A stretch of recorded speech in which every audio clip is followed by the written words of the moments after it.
Okay. Hello. All right. So, on the importance of a concise and compelling elevator pitch.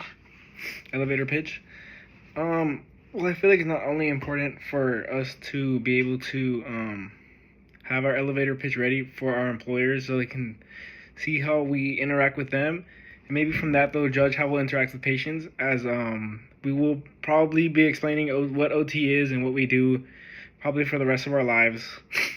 Maybe it'll change in the future, but for right now, I think we're gonna have to constantly be explaining what it is, what we do, and how we operate. So I feel like just having that always ready to go and be ready to answer those questions is really important.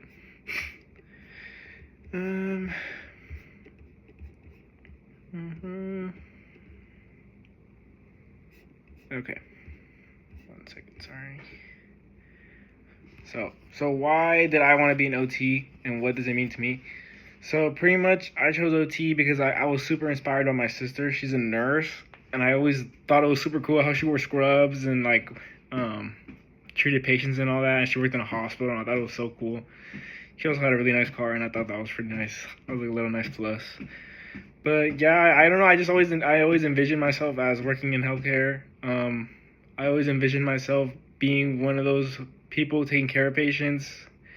I envisioned myself being someone who the patient saw as reliable, who they sought out. Maybe they personally liked me a lot. I always thought that I could be like that person for them.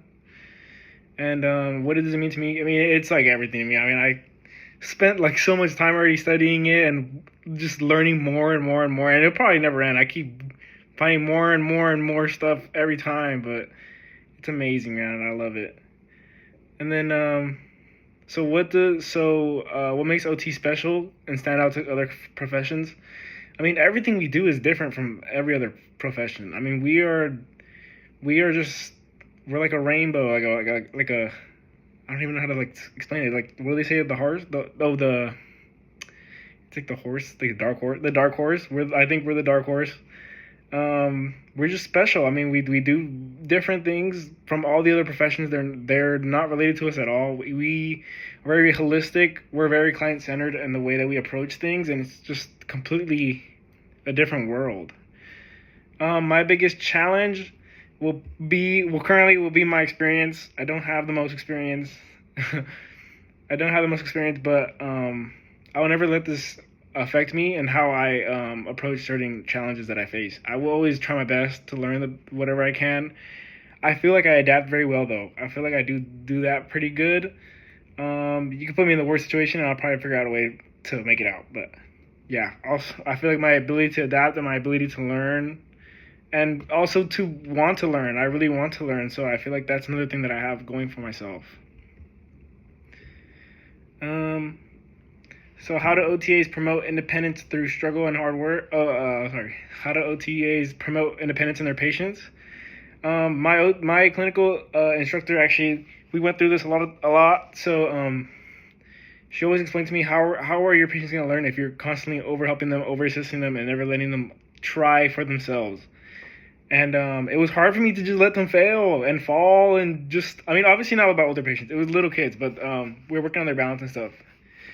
But she was like, you're over assisting, you always catch them before they fall. And I'm like, well, isn't that the point of me being behind them? But no, it's not. The point is to let them fall, like have an outcome to them not watching their body, where their body is, to not paying attention to what their surroundings were, to not correctly step over their feet, like not to point their feet out, or just, correct how their gait is forming. But yeah, I always over assisted. I eventually did back off. Even though it made me so sad to see them fall all the time and start crying. But she said that's how it is. I did back off in all my other activities too. I stopped over helping everything else. They taught me how to actually prompt. We start with the verbal prompt. If we don't listen to the verbal prompt, then we go to tactile cue, and then from there we will take over hand or max assist from there. But yeah. They're gonna learn through struggle and their hard work. I mean, if you fail over and over again, every time you try it again and again, it's gonna get better. It's just how it is. And then relating this to how how important motivation and how important that is to improve the progress of our patients. I mean, for kids, it's way simpler than with the geriatric population. But for kids, I mean, you're gonna find that motivator pretty easy. Maybe it's the iPad, the TV, maybe it's a toy, but they're gonna work for that toy and they're gonna do the activities that you want. They're gonna work and get their reward. For older adults, I feel like from what my fieldwork instructor told me, she said that mostly what it was gonna be was they're pushed to go home. They're pushed to get out of the site that they're in. They don't want to be there, obviously. So like, you telling them, well, we need to do this and this and this and this to reach the goal of you going home, or for you to get out of here. You know, like that's what's going to push them to want to engage with you and want to get out of the facility that they're in. You have to find the motivator for them, and also the motivator could be their interests. For older adults, I feel like that was going to be the main thing too with adults. You need to find what they like. You need to get them engaged in activities that they want to participate in and they haven't been able to participate in a while, you know? And then I'm just super motivated, I'm passionate, I'm eager to learn. I'll fall down 10 times, I'll get up 50 million times, but I'm always going to try my best, always. I envision myself in the future. Even when I was like at my first job, I always wanted to be like, I used to be like handheld. They were holding my hand for everything. Like I couldn't really do anything by myself. And I always envisioned myself, I wanted to be independent. I wanted to be doing things myself. I wanted to be that person who could handle themselves. I wanted to be that person in anything I do. I don't want to be always on a leash. I want to be able to do it on my own. I want to be that person, you know? But yeah. Thank you so much. Sorry, I think I went over the time.